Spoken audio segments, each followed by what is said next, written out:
This is your girl Yannick Taylor, aka Priestess, hostess of Conversations with the Priestess. Here's a preview of what you may hear on Conversations with the Priestess. We weren't meant for monogamy, let's be honest. Like, we have needs, let's be real. And communicating that, what you want, what you don't want, what sets up. Now this drink is brown, because I learned something. Since I'm older, I can't do brown liquor anymore. Also, I noticed since I started on hormone replacement therapy, HRT, in 2015, me and certain liquors don't match well. I don't know whether... And I recognize that a lot of men love to be dominated by women. And that's because men are seen as these leaders, as this big alpha male dominant being. And because they're put on this pedestal of being leaders, sometimes they want to be submissive. Back when I cosplayed a Butch Queen in South Carolina around 2011, I was on Craigslist. This is when Craigslist was bumping and before they had gotten rid of the personal section. I hope you enjoyed that preview. Join me on Wednesdays at 9 p.m. for Priestess After Dark. Full video versions of the podcast can be found on patreon.com/CWT Priestess, and join me on Fridays at noon for our regular Friday post. Live, love, and be free. Smooches. Available on Spotify, Apple Podcasts, YouTube, anywhere you download and stream podcasts. This episode of Conversations with the Priestess is brought to you by Maven. If you need some good wavy hair, a good lace front, some virgin, some Remy, some yaki, some human hair, then y'all need to shop with me as I go to Maven. Go to priestessbeauty.maven.com, and honey, I'm telling you, can get grade A bundles, honey. Priestess loves using Maven, y'all. That's why I be laid like I do. So go on over to priestessbeauty.maven.com and get your bundles today.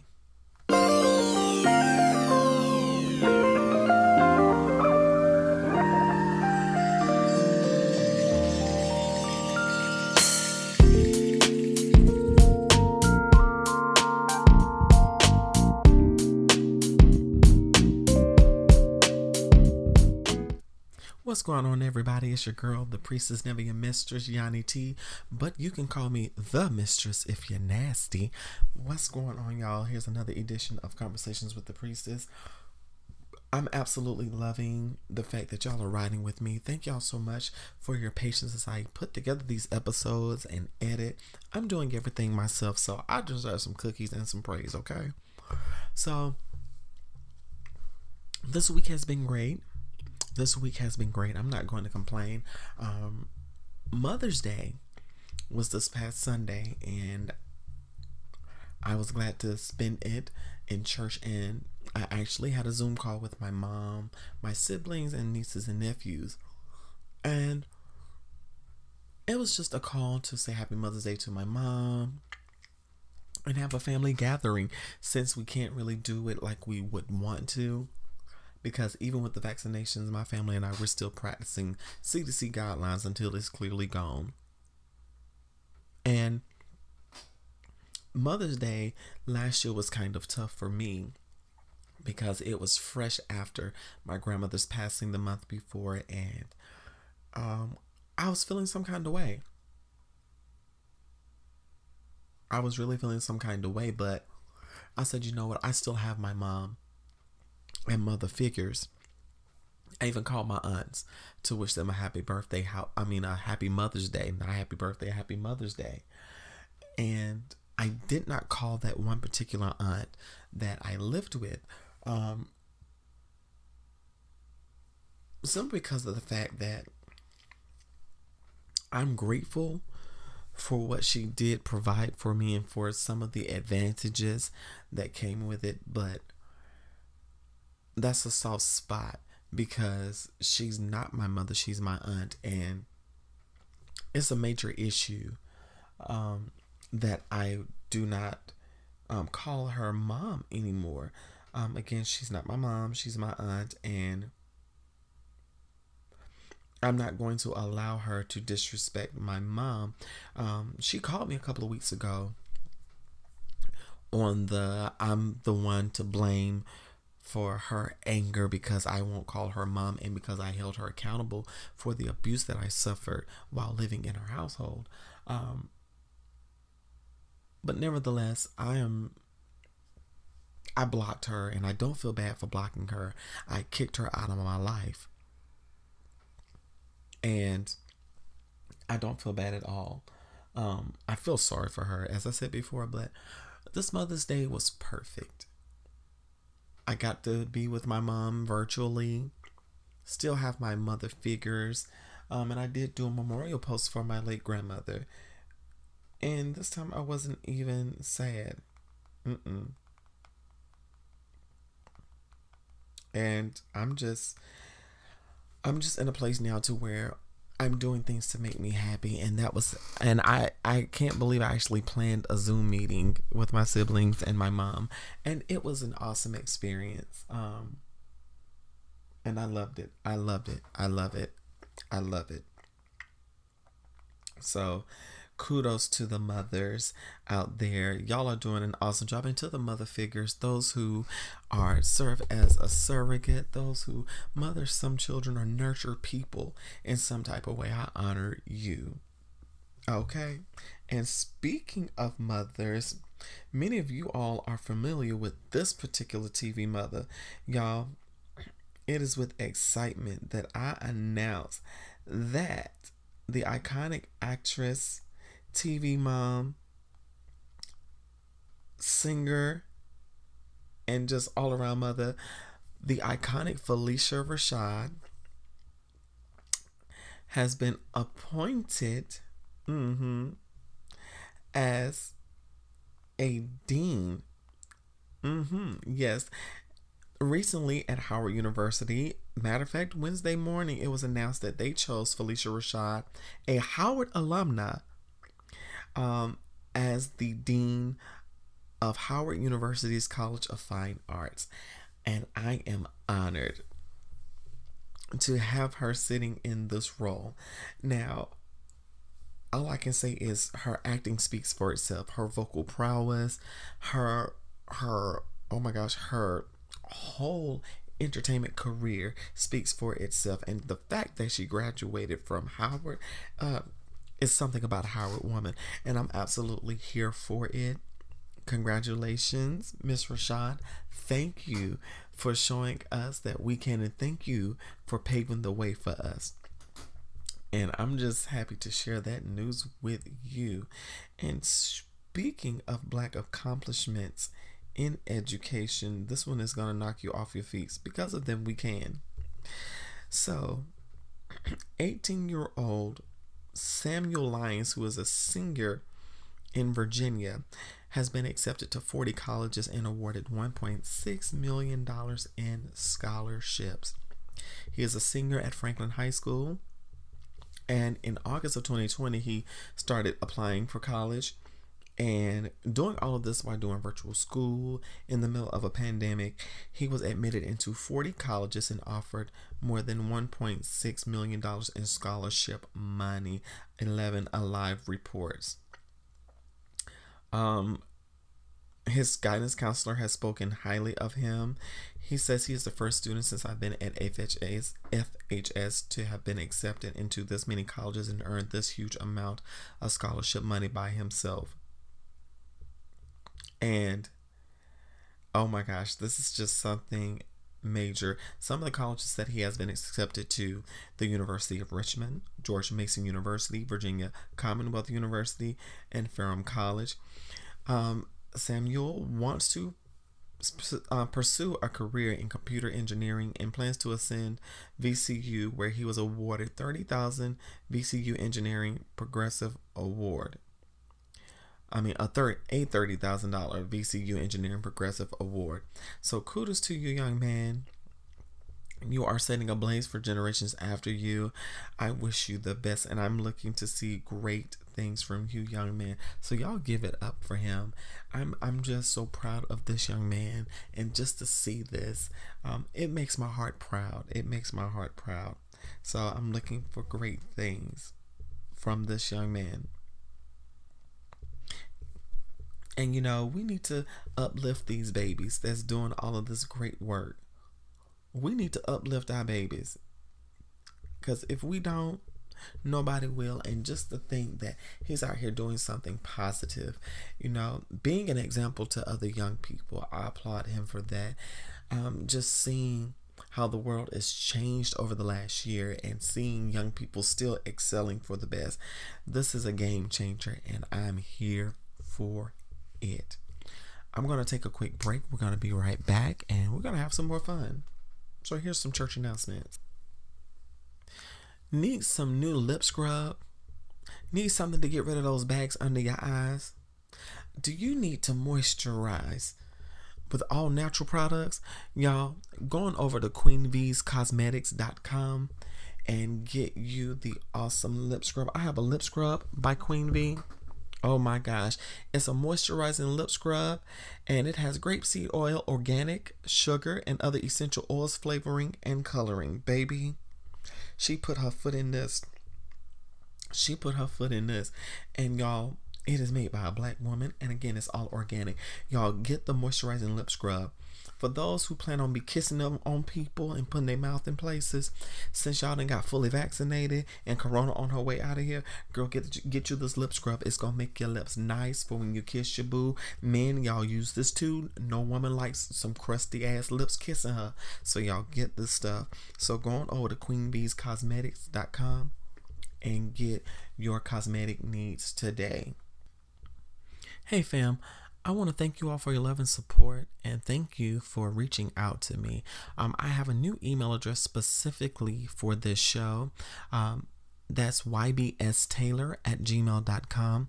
I want your feedback on what you want to see more of on this show, or if you just want to write in for advice. I would love to hear from you all, my listeners. I want to hear what you have to say. That way I can see how to direct this podcast. And if you have someone that you want to be a guest on here, or you want them to co-host, or you want to just be a co-host for an episode, reach out to me and we can negotiate. So that's my announcement for you all. That's something new I'm adding, and this is going to help this podcast grow so much. So we're going to go ahead and get back into the show. Love ya. And I am back. So before we get into I Was in a Cult Part 5, so y'all know that I work in a specific field, right? I work with people, and with those people, shit happens. So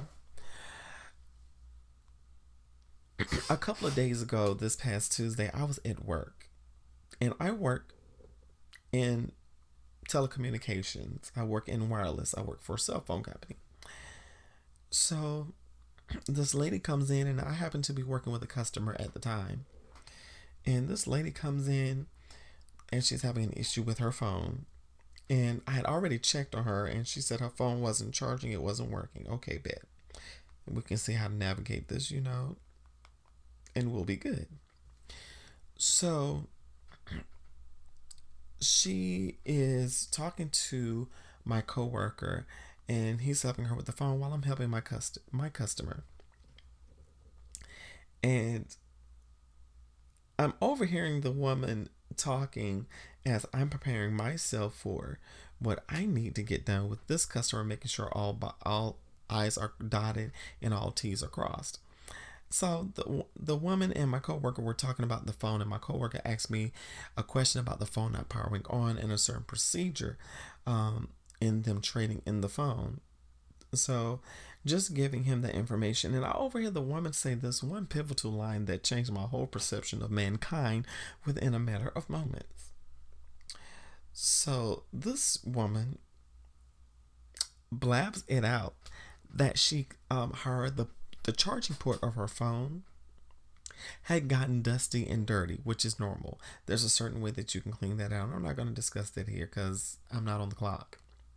So this woman says, oh, well, all I did was clean the charge port with soap and water. I'm thinking to myself, ma'am. And while I'm thinking this, I look at the customer that I'm dealing with, and they look at me.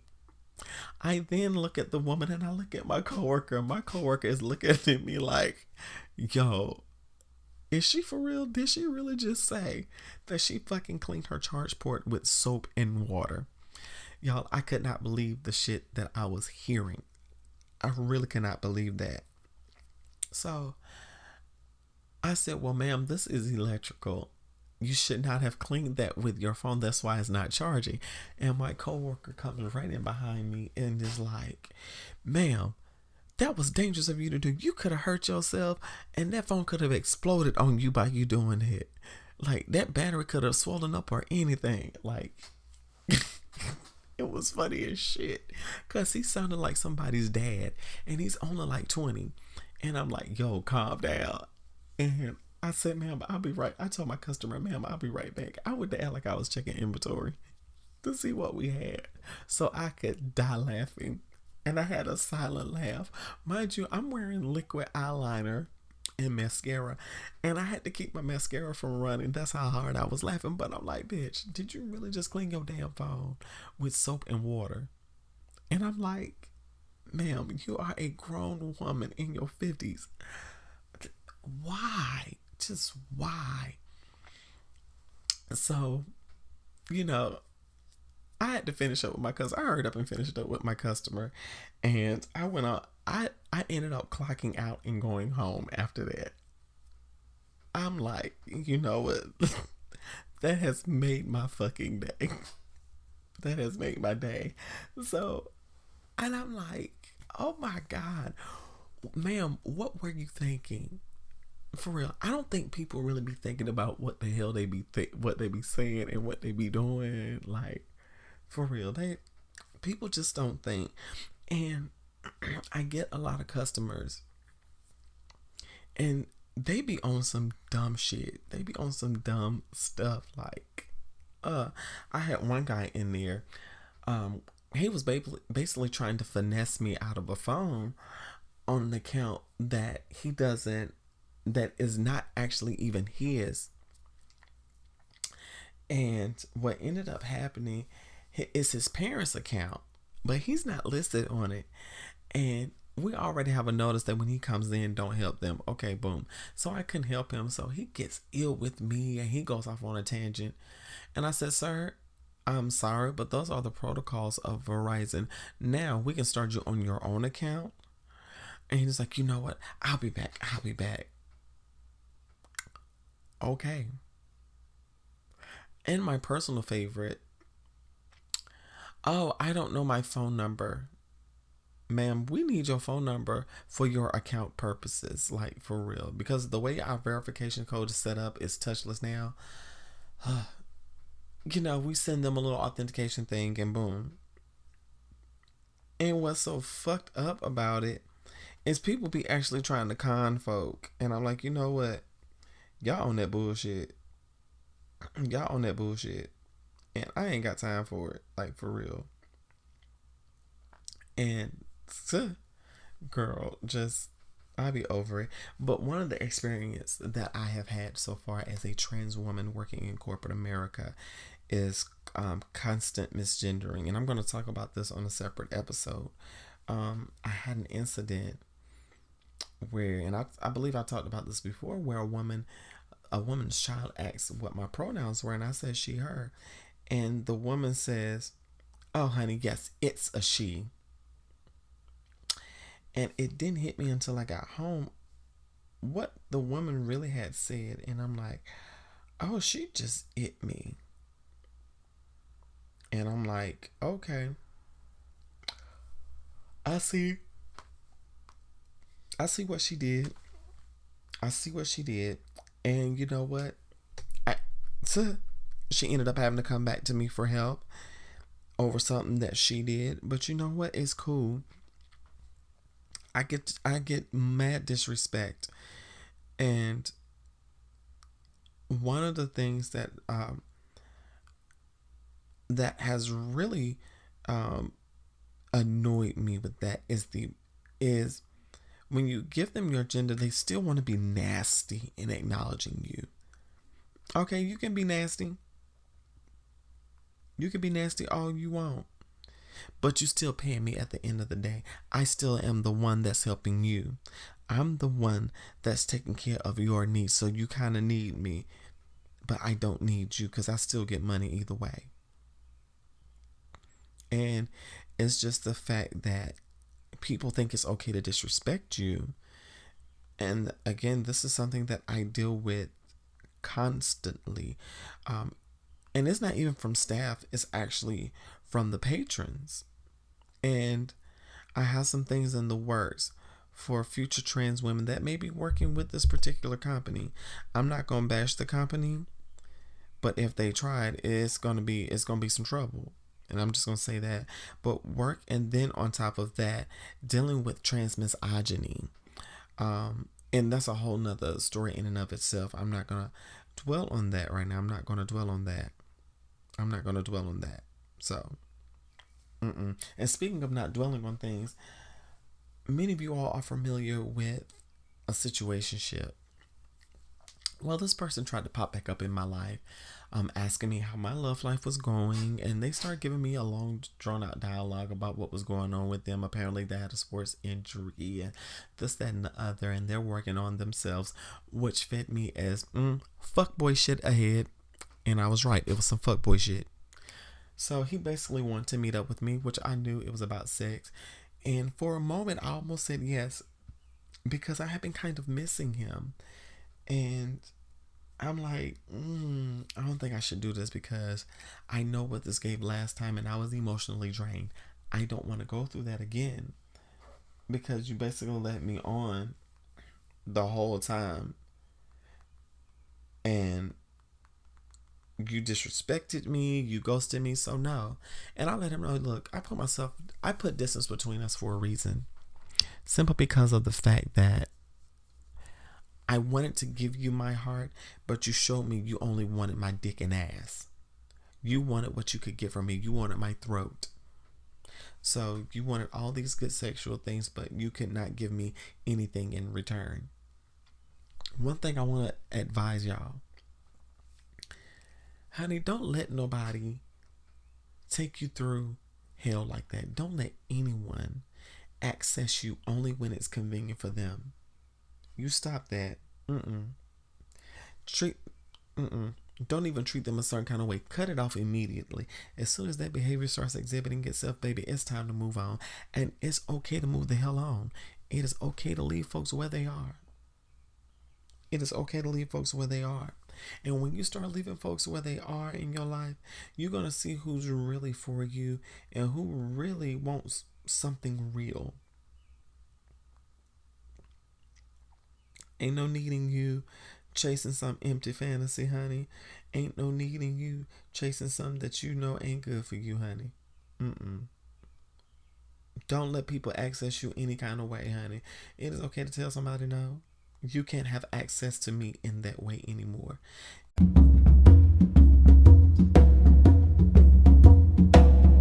The great visionary leader of India, Mahatma Gandhi, said, "It is health that is real wealth, and not pieces of gold and silver."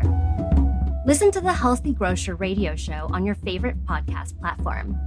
We know that health is our greatest wealth, and we will be discussing all aspects of natural healing. Explore everything from supplements, superfoods, and healthy lifestyle choices to help conquer stress and boost productivity. Top industry experts and natural health professionals join us for a deep dive into our healing journey. You can find the Healthy Grocer radio show on demand every day, wherever you listen to your favorite podcasts. And remember, health is your greatest wealth.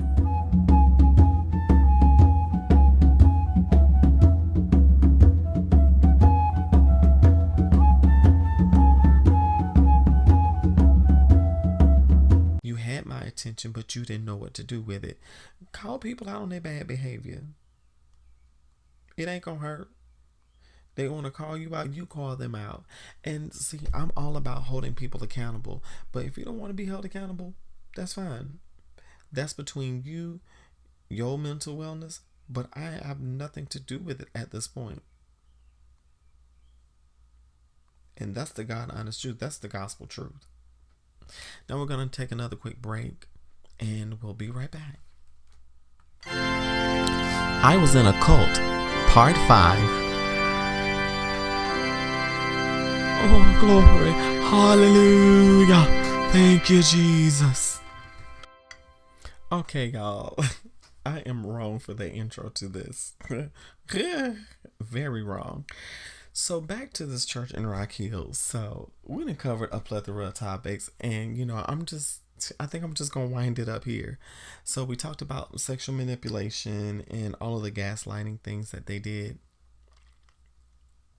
But one of the things that also took the cake for me at this particular church was convoluted rehearsal schedules. Now, when I first joined this church, we would meet on Thursday nights to rehearse for the praise team. And since I was in school, I wanted to make sure I was active in church, making sure I was doing my spiritual thing, and it was basically out of tradition, of course, because you know how it is when we're told to go to church and all that jazz.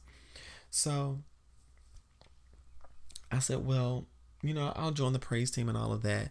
So we would have our normal rehearsal, and it was awesome. And it was understood if I couldn't make it due to school stuff, or if I had schoolwork to do, different things like that. However, it got to the point to where random rehearsals would be scheduled when it just so happened there was nothing going on. People didn't have anything to do. People didn't have to work. And it got to the point to where we just started having random rehearsals out of nowhere. And it got really bad if we had a major event coming up. It was like 3 days out of the week we're rehearsing. And I'm like, it doesn't take all of this. Like, we have other stuff that we need to do. So it really came to a head for me, which is why I started planning my exodus as well,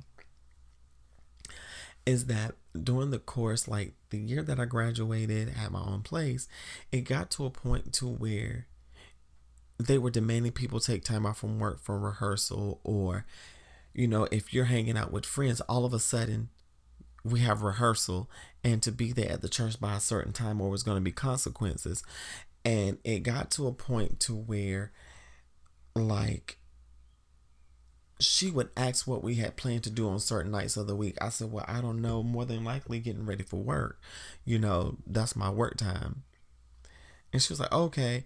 And she would plan a rehearsal, like, maybe at like 7 to 9. That way I would have enough time to get home and get ready for work, since everything was like close together. And I start putting 2 and 2 together. I'm like, she be asking about our schedule so we can spend our ever waking free time with her. And this is Godmother's Prophetess is doing. I said, okay, I see how you want to do. I see how you want to do. And I was like, I couldn't believe this shit was happening. So one of the things that happened, I will never forget this. These new guys came to the church, and they were brothers, and they ended up joining our dance team. And the dance team had something going on one Sunday, and I got asked to play a cameo. And I said, well, sure. And I just had a simple part. But I noticed that a couple of people were late. Some people were coming from work. Some people were actually coming from other things that they had to do. And one of the guys was like maybe 5 minutes late. And Godmother Prophetess asked him, well, why are you late? He was like, oh, like we had just finished breakfast. My mom had cooked breakfast, and we ate before we left the house, which I really didn't see why that was relevant, but I get him being honest. And I'm like, dude, number one, you should have told her. If he was like, oh, I'm sorry, like we have something to do at home. Like, come on, it's the weekend, you're gonna be late. But when he said he was eating, she says out loud, she says, well, you were at home eating. None of us have had breakfast. Did you have breakfast? And I'm like, yeah, I had breakfast on campus before I came out here. So what ended up happening, she says, oh, well, that's not fair. You know, you were eating and none of us had breakfast. And I'm thinking to myself, how is that not fair? He's in the comforts of his own home. I had breakfast. You could have easily got something to eat.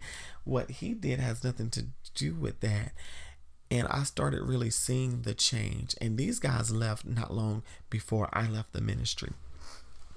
So it got to a point to where if you did something without them or without certain people, it was a major issue. And I'm like, baby, I can have friends and people outside of the church. Like, it's not that serious.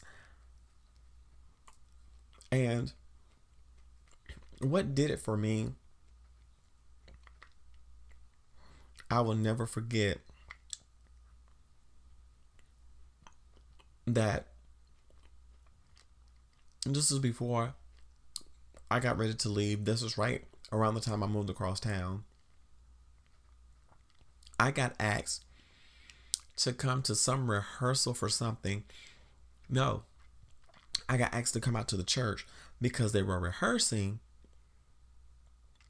and they needed me to do something with a keyboard. I said, well, right now, I'm not even in Rock Hill right now. I'm in Charlotte. I was lying through my teeth. I was sitting right there at home and didn't want to be bothered. I said, I'm in Charlotte right now. And I just had a job interview. I was lying through my teeth. I had a job interview in Charlotte. So I'm on my way home because I have to go to work. And I have some things that I got to take care of. And she was like, well, you need to come out here. I said, I'm not. What time rehearsal start? It starts in a few minutes. I said, I'm not going to make it in time because I'm stuck in traffic. And she was, why are you all the way in Charlotte? I said, well, I'm sorry. And it got to the point to where, to avoid them, like, I would lie about where I was and make sure I was gone. It got so bad to where I would be, before I moved across town, I would be in my apartment. I would let my homeboy use my car. I'm like, take my car, keep it over on your side. I said, I'll call you when I need to go to work. And I started doing that because I had to play a whole cat and mouse game. So it's time for me to move across town. And I made up in my mind, because before I moved to this new place, I was dating this young man. And he was like, well, Bridget, that was my drag name. He says, Bridget, you need to leave that church. And he was like, they are harming you. They are taking advantage of you. They're using you. I said, I know that. I said, I'm plotting my exit now. And he gave me an ultimatum. He said, you leave or I'm not going to talk to you anymore until you leave. Like, I value our friendship. I value what we have, but I don't like seeing someone taken advantage of. I said, you know what? Yeah. And so I left the church. And of course, as I said before, they stalked me for months. After that. And I hope they hear this podcast. I hope someone tags them in this podcast. I hope someone tags the pastor in this. But it was just horrible. And I'm out of it. I'm healed. And the good thing about it is that I now realize that a lot of the behaviors that I exhibit and some of the feelings I've had is because of that experience. And I have been nipping that in the bud and realizing I'm around new people. I'm around people that care and that don't want to harm me. And I'm grateful for that. Very grateful for that. And it's something about when you're in a safe space and you know that you're in a safe space and people exhibit that love, that genuine support. And yes, the healing process is uncomfortable, but I'm thankful that I am now healed. So we're going to be back to our regular programming and talking shit. So y'all live, love, and be free from the priestess. Smooches.